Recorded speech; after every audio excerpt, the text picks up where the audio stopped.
Muy buenas, bienvenidos otra vez, bienvenidos a la serie Los Otros del 36. Hoy vamos a hablar de Leopoldo de Saro y Marín, general del ejército español, general de infantería, político, porque formó parte del directorio militar durante la dictadura del general Primo de Rivera, aquella que el 13 de septiembre de 1923 transformó la monarquía parlamentaria en un directorio militar compuesto por 8 generales. Pues uno de ellos va a ser el general Saro, que además formaba parte del famoso cuadrilátero, como veremos a medida que avancemos en su biografía. El general Saro nació en Morón, en Cuba, el 11 de enero de 1878. Era hijo de militar también, concretamente de un coronel de infantería, Lesmes de Saro González. Además, su madre era María Martina Marín de Almansa. Como muchos militares, como el caso de Godet, como el caso de Emilio Mola, nacieron en Cuba o tenían relación directa con Cuba. El caso de Campins, que si bien no nace en Cuba, sí pasó allí su infancia, pues ya que su padre era militar de la escala de reserva. Como ven, la relación entre los militares y Cuba es una relación muy estrecha, profundamente estrecha, habida cuenta que en 1878 estamos justo en la Guerra Chiquita, el 11 de enero de 1878, que después el general Blanco va a conseguir pacificar. Saro pasará, por tanto, su infancia allí en Cuba, y va a ingresar en la Academia de Infantería de Toledo en agosto de 1893. Todavía en las promociones, que sí que van a estar 3 años en la Academia, no como las posteriores de Godet, Fanjul, General Miaja, etcétera, que serán promociones muy cortas. No es el caso. En este caso, él va a permanecer en la Academia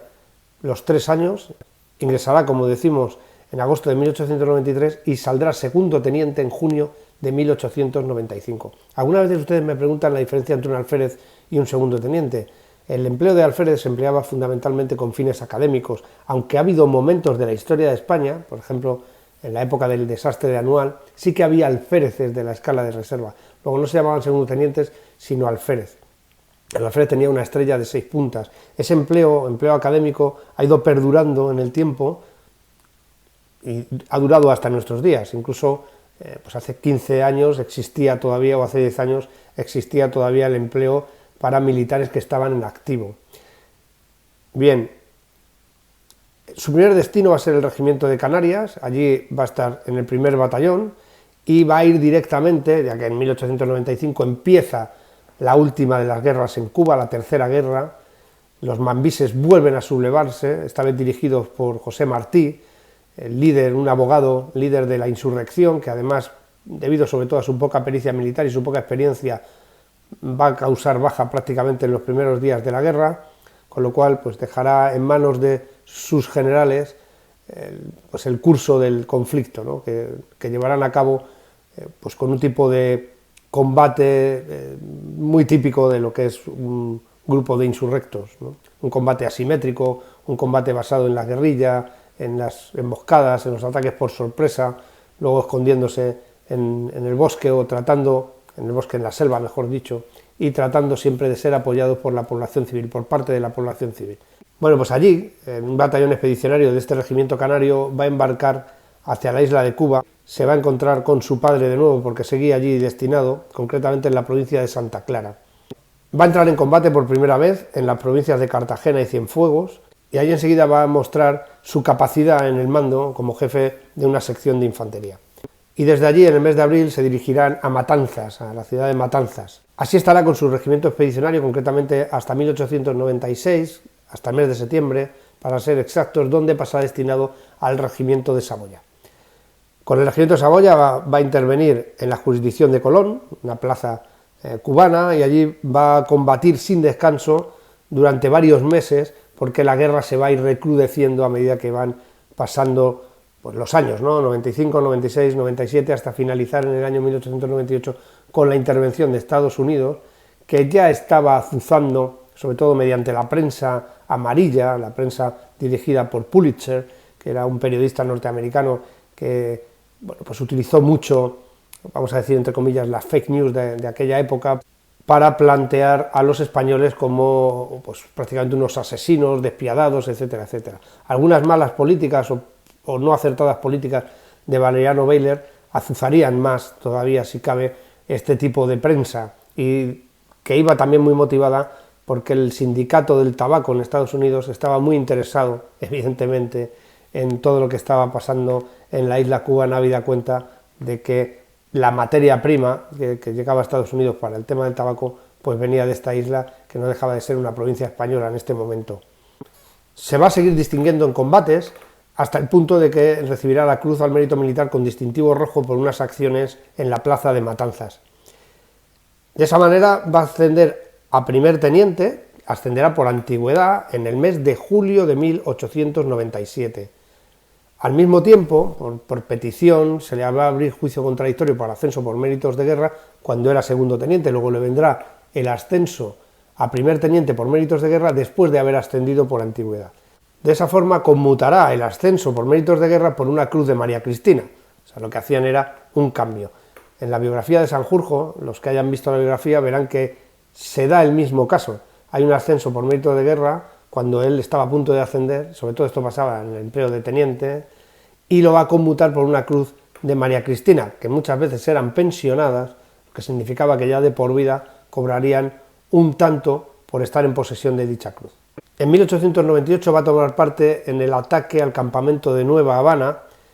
donde estaba el gobierno insurrecto, en un intento de desmantelar o descabezar a la fuerza insurgente cubana, pero esta operación no llegó a finalizarse, ya que la intervención de Estados Unidos en el mes de abril obligó a las fuerzas españolas a posicionarse en defensiva y a intentar fortificarse, sobre todo en las plazas principales, Santiago de Cuba, La Habana, etcétera, etcétera.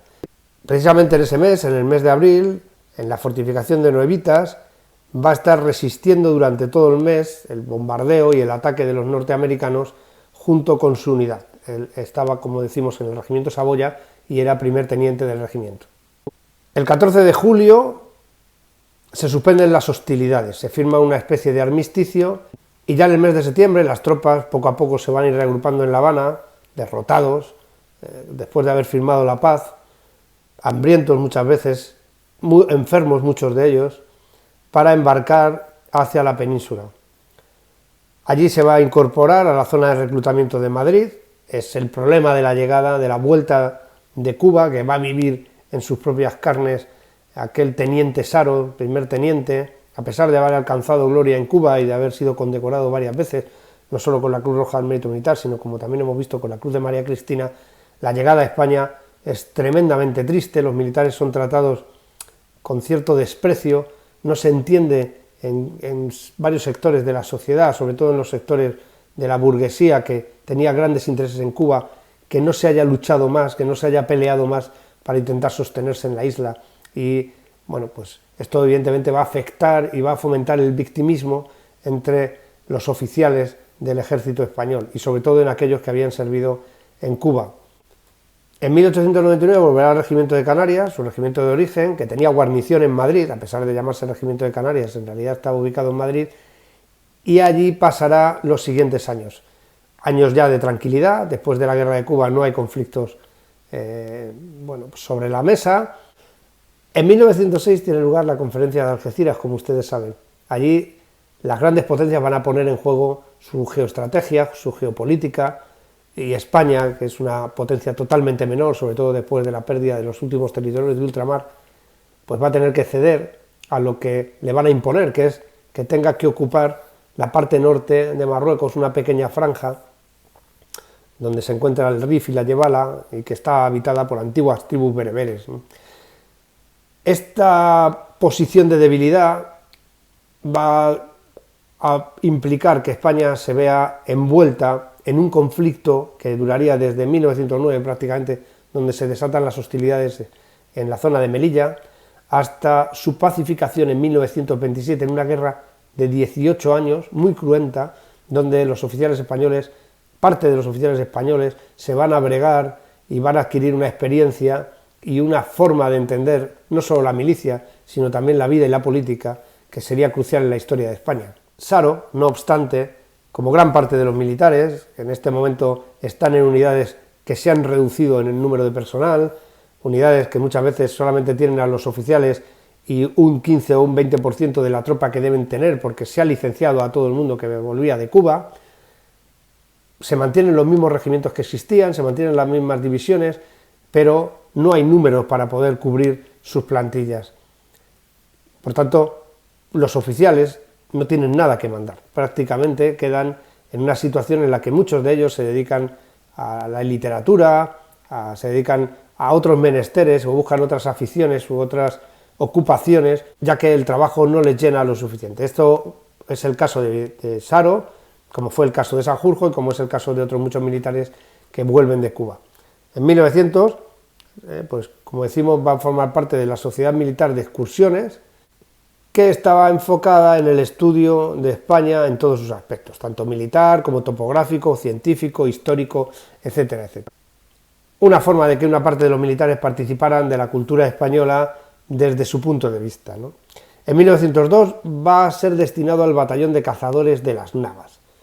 Este batallón estaba ubicado en Madrid. Al año siguiente va a causar baja porque asciende por fin al empleo de capitán, por antigüedad en este caso. Si se dan cuenta, él salió de la academia en 1895 como segundo teniente, le va a costar 9 años llegar al empleo de capitán. Estas demoras, a pesar de que él se había destacado en combate, explican perfectamente el tapón que existía ya entre los oficiales del ejército, al transformar un ejército de ultramar a un ejército peninsular, pero mantener el mismo número de oficiales. Esto, evidentemente, no podía funcionar de ninguna manera, ¿no? Por tanto, tras ascender, va a ser destinado al batallón de cazadores de Madrid, en el que va a embarcar a las Islas Baleares, regresando al año siguiente otra vez a la capital de España. Los batallones de cazadores, también lo hemos explicado aquí muchas veces, eran unidades de despliegue rápido, eran las primeras unidades que desplegaban, pues por sus características, eran unidades ligeras, que marchaban fundamentalmente a pie, son un poco las pioneras de los batallones de cazadores de montaña que existen hoy día, pero en este momento, bueno, pues eran simplemente unidades que podían desplegar de forma más o menos rápida. En 1909 en Melilla tienen lugar unos asesinatos de unos trabajadores de una de las dos compañías que trabajaban explotando las minas en ubicaciones próximas a Melilla. Eso implicó unas salidas del ejército español para realizar unas maniobras de castigo con respecto a la Jarca que había cometido los ataques y derivó en un conflicto de grandes dimensiones entre la guarnición de Melilla, que en ese momento era una guarnición que apenas llegaba a 5.000 hombres, contando el Peñón de Alucemas y otras posesiones, las Islas Chafarinas, etcétera. Luego, dentro de lo que es la plaza de Melilla, apenas llegaban a los 3.000. Aquello lo mandaba el general Marina, general de división, que pide a la península más fuerzas, habida cuenta de que empieza a correr riesgo de verdad la línea del ferrocarril entre Melilla y que se estaba construyendo entre Melilla y las minas. Esta línea recibía constantes ataques de varias de las cávilas que se habían sublevado contra, no el dominio español, porque todavía España no se había extendido más allá de lo que era la ciudad, apenas el Atalayón y pocas zonas que estaban en las proximidades, el pueblo de Nador, que se había ido creando a medida que se había ido avanzando con el ferrocarril para llegar a las minas, pero la expansión del territorio era mínima, habida cuenta de que no había tropas para poder defenderlo. Luego, con las pocas tropas, el general Marina lo que trata es de coger unas pequeñas alturas próximas a las vías para mantener, como pueda, o para mantener la seguridad de esas vías, ¿no? El problema es que la Jarca tenía dominado el monte que domina Melilla, que era el monte Gurugú, y desde ahí lanzaban sus ataques de acciones muy rápidas, sobre todo nocturnas, atacaban una de las posiciones y volvían otra vez a refugiarse en el Gurugú, desde donde además hacían fuego efectivo muchas veces contra los pueblos españoles que estaban a una altura bastante menor. Cuando Marina pide apoyo a España, lo que hacen, el ministro de la Guerra decide que desplieguen los batallones de cazadores. Los batallones de cazadores no pertenecían a ningún regimiento, sino que estaban conformados en brigadas, el orden de 6-7 batallones por brigada. Luego había 3 brigadas de cazadores, que eran las unidades de despliegue rápido. La primera brigada de cazadores estaba en Madrid, era de la región militar centro, de la Capitanía General de Madrid. Esta, evidentemente, era la que más personal tenía, pero no podía desplegar tan rápido como la primera que fue enviada a Melilla, que fue la de Barcelona, o mejor dicho, la brigada de cazadores que se ubicaba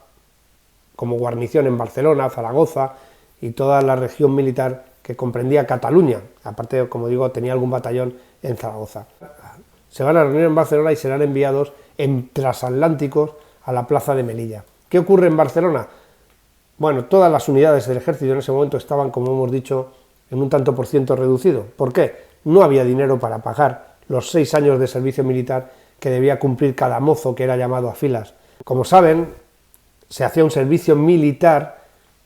que solamente realizaban los que no tenían las 2.000 pesetas para pagar la redención a metálico. El que tenía ese dinero, pues directamente no entraba en los sorteos y solamente podían ser llamados a filas aquellos que tenían la edad reglamentaria y que además no habían puesto las 2.000 pesetas que necesitaban para no acudir al servicio militar. Los que eran elegidos por el sorteo, decían que 1 de cada 5, pero depende de cada año y depende del presupuesto, habían más o menos, tenían que pasar 6 años en el ejército. Lo que ocurría es que cuando no había dinero se les mandaba a casa después del segundo o el tercer año. No eran reservistas porque seguían destinados en sus batallones de cazadores, en este caso en las 3 brigadas de cazadores, la de Cataluña, la de Madrid y la de Andalucía. Bueno, pues como decimos, a los segundo o al tercer año se les mandaba a casa, no eran reservistas, seguían perteneciendo al cuartel, seguían teniendo que ir a pasar las listas, las revistas de comisario que se llamaban, que se pasaban una vez al mes. Luego estaban en una situación de destinados, pero se les permitía realizar acciones en la vida civil, poder trabajar, porque claro, estos tenían que mantener muchas veces a las familias, ¿no? Lo que ocurría es que algunos de ellos se casaban, formaban una familia, y justo en ese momento, en 1909, cuando el general Linares, que era el ministro de la guerra, decide que hay que enviar tropas a Melilla, van a movilizar a todos estos que están en su casa. No eran reservistas, como se ha dicho 1000 veces, sino que se trataba de personal que estaba destinado y realizando el servicio militar, pero que en ese momento tenían una especie de licencia hasta que les llegara la fecha de finalización de su servicio militar efectivo. Luego se va a llamar a todos los que están en esa situación muy rápidamente, en apenas unos días, para que puedan embarcarse a Melilla y puedan desplegar lo antes posible, porque el general Marina estaba en serios apuros con las tropas que tenía para defender la línea del ferrocarril. Esto va a derivar, claro, que muchos de los que están casados, sus mujeres, se plantarán en el cuartel porque su único medio de vida, muchos de ellas incluso con los niños en brazos, su único medio de vida se embarcaba para ir a una guerra que estaba muy lejos de la península, mejor dicho, muy lejos de Barcelona en este caso, que no entendían por qué, y eso va a derivar en una serie de altercados, ya por supuesto promovidos por, bueno, pues ahí se habla del anarquismo, se habla también del Partido Republicano Radical dirigido por Alejandro Lerroux, en fin, hay varios actores que pueden estar implicados, que pueden y que seguramente estarían implicados, y que generan un auténtico caos en Barcelona durante una semana, lo que se llamó la Semana Trágica, donde hay decenas de muertos, y que supone un estrepitoso fracaso en la capacidad de despliegue que tienen las unidades militares, habida cuenta de lo que se generaba al medio licenciar a personal antes de que finalizaran su servicio militar. El general Saro está en la Brigada de Madrid, que es la segunda que se va a movilizar. La Brigada de Madrid, los primeros batallones llegan allí el día 23 de julio, prácticamente bajan de los barcos y se tienen que poner a combatir directamente, porque la situación, como digo, es muy difícil, y allí va a lanzarse el general Saro, que va a tener la fortuna, entre comillas, de mandar una de las compañías de su batallón, ya que uno de los jefes de compañía estaba ausente. Él, a pesar de que era el ayudante de un batallón, realmente era un capitán que auxiliaba al teniente coronel en todas las tareas de mando y control. Los tenientes coroneles y los comandantes, su pequeña plana mayor, porque un jefe de un batallón no tiene un estado mayor como tiene ya una brigada, su pequeña plana mayor, que se componía básicamente de un par de comandantes y de un par de capitanes, iban a caballo. El resto del batallón, las 5 o 6 compañías que lo componían, iban a pie. Por tanto, normalmente el jefe de batallón marchaba detrás de sus tropas, pero en infantería los capitanes y los tenientes marchaban a pie con sus unidades y además llevaban un sable, con lo cual eran perfectamente identificables desde mucha distancia y los insurrectos se cebaban especialmente con ellos. El día 27 de julio va a tener lugar la acción del Barranco del Lobo. La primera brigada, la Brigada de Madrid, la mandaba el general Pintos. El general Pintos acababa de desembarcar y el general Marina le va a ordenar, en un terreno que no conocía, ni él ni la mayor parte de su brigada, ya que llevaban allí los que más, 3-4 días, le va a asignar que ocupe unas alturas para defender el repliegue de una de las unidades que ha salido a llevar un convoy a las posiciones avanzadas. Ya habían empleado toda la fuerza que tenían prácticamente en Melilla, por lo tanto tienen que tirar de la brigada Pintos para que sus batallones de infantería, entre 6 y 8 batallones, ahora no recuerdo de memoria,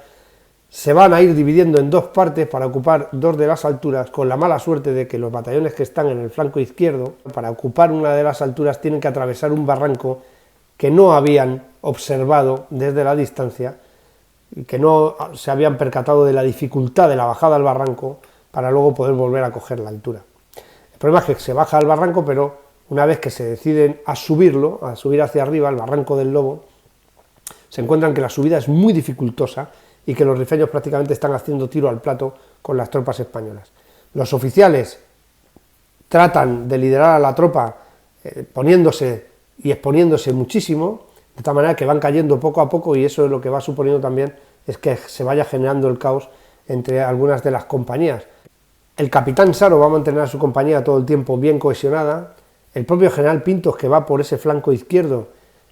en la subida el caballo prácticamente no puede subir y se tiene que bajar, justo se baja del caballo, se sienta un momento en una piedra y recibe un disparo en la cabeza que deja sin mando a la brigada, en un momento en el que pues, no hay transmisiones, no hay radio, como sucede hoy día, sino que se manda por corneta, ¿no? Se manda a través de medios acústicos, ¿no? La corneta, el tambor, etcétera, etcétera. Con lo cual, con la muerte del general Pintos, pues, el caos se intensifica, las tropas tardan en replegarse, tienen que ser auxiliadas precisamente por aquellas unidades que habían ido a llevar el convoy para poder romper el contacto con los insurrectos y poder replegarse sobre el hipódromo, que era la zona del campo exterior de Melilla más próxima al Barranco del Lobo,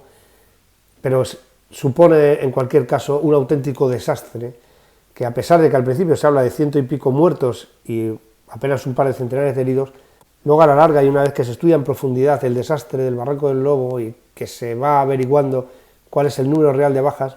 pues casi llegan al millar, ¿no? Esto lo saco de manifestaciones del Capitán X, que escribe un libro, uno de los capitanes, no da su nombre evidentemente para no implicarse, que habla muy claramente de cuál puede ser el número real de bajas, y él habla incluso de más de 1000. Está también corroborado por algún coronel francés, pero como no tenemos las cifras exactas, vamos a quedarnos con menos de 1000 bajas en total en el famoso desastre del Barranco del Lobo, que va a tener un impacto terrible en España, sobre todo porque está teniendo lugar todavía la Semana Trágica en Barcelona, y precisamente, bueno, pues van a dar la razón a aquellos que decían que no pintábamos nada en África, ¿no? Como han oído decir muchas veces, hay que entender, puestas las gafas de la historia, que en 1909 España estaba bajo la presión de tener que ocupar su zona colchón, no es el protectorado todavía, porque empezó a ser protectorado, entre comillas, con ese nombre en 1912, sino esa zona en la que España ejercía influencia para que el reino de Marruecos pudiera extender su dominio a su propio territorio. A cambio, bueno, pues explotaba un par de minas, que nunca dieron beneficios, ni mucho menos para paliar el desgaste económico y sobre todo en vidas que supuso el conflicto africano. Pero como decimos, España estaba un poco sujeta, dominada por la geoestrategia de las grandes potencias de ese momento, que eran Alemania, el Reino Unido y Francia. El capitán Saro se va a destacar especialmente en esta acción del Barranco del Lobo, sería nombrado en la orden general, es de los oficiales que sobrevive al desastre, y va a conseguir replegar su compañía con todos los heridos, no abandonando a ninguno en el campo de batalla, como sí sucedió con otras unidades, con otras compañías, porque estaban mucho más comprometidas. Luego Saro, con esto se va a ganar, evidentemente, un gran prestigio entre sus hombres, habida cuenta de que saben que al menos no les van a dejar allí tirados, ¿no? Si sucede otra desgracia como la que aconteció aquel día 27 de julio de 1909. Posteriormente, Saro va a participar en casi todas las acciones importantes de la Guerra de Melilla, que perduraría durante 1909 y 1910, continuará protegiendo convoys con lo que quedaba de su compañía, después sería nombrado ayudante de la Brigada de Cazadores, va a estar en el combate de Tasdir, donde se va a destacar precisamente un comandante, el comandante Cavalcanti, de caballería en una carga famosa en la que conseguiría la Cruz Laureada de San Fernando. Cavalcanti y Saro serían después compañeros en el directorio militar.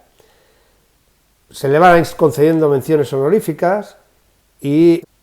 va a participar también en la ocupación de Nador, en la ocupación de la Alcazaba de Celuán, que lo hemos comentado también en la biografía de Campúa, en la biografía de Sanjurjo. Sanjurjo es protagonista en la toma de la Alcazaba de Celuán. Luego también va a estar allí el entonces capitán Saro. Por fin asciende a comandante, en este caso por méritos de guerra, causando baja en su destino y regresando a la península. Este es el primer capítulo de la biografía del general Saro. Como ven, lo que hemos hecho es contextualizar básicamente muy poco y brevemente la guerra de Cuba y el inicio de la guerra de Marruecos, porque Saro va a ser uno de los protagonistas del desastre del Barranco del Lobo. Luego, creo que era importante detallar cómo se inicia este conflicto de 1909, que tanto marca la historia de España y que es el origen de la implicación total, porque cada vez irían aumentando más las fuerzas desplegadas en Melilla, en Ceuta, en Tetuán, en Larache,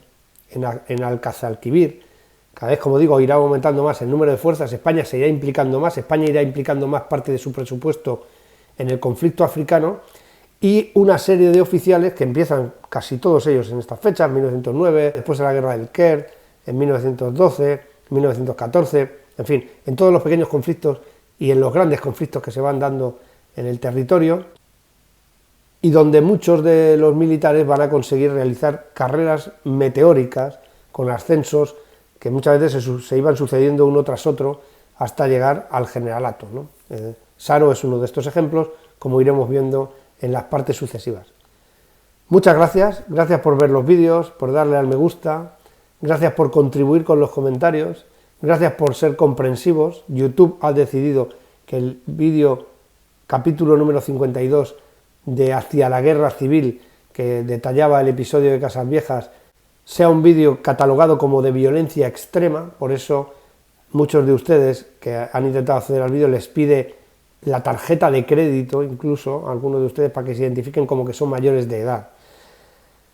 Esto ha sido porque alguien en YouTube ha decidido que, bueno, pues era un vídeo muy violento, el del capítulo de Casas Viejas. Espero sus comentarios al respecto, porque yo he visto que YouTube está lleno de vídeos de la Segunda Guerra Mundial, incluso de la Guerra de Ucrania y otros episodios, y en ningún caso he visto que estén catalogados como vídeos de violencia extrema.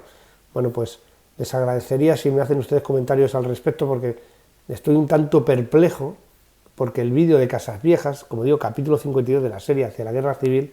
haya recibido este galardón de vídeo de extrema violencia. En fin, bueno, pues nada, es lo que hay, es la decisión que ha tomado YouTube. Al final ellos son los que tienen la plataforma y los que toman las decisiones. Muchas gracias por estar ahí, por ver los vídeos, por darle al me gusta. Como he dicho antes, nos vemos en el siguiente. Gracias.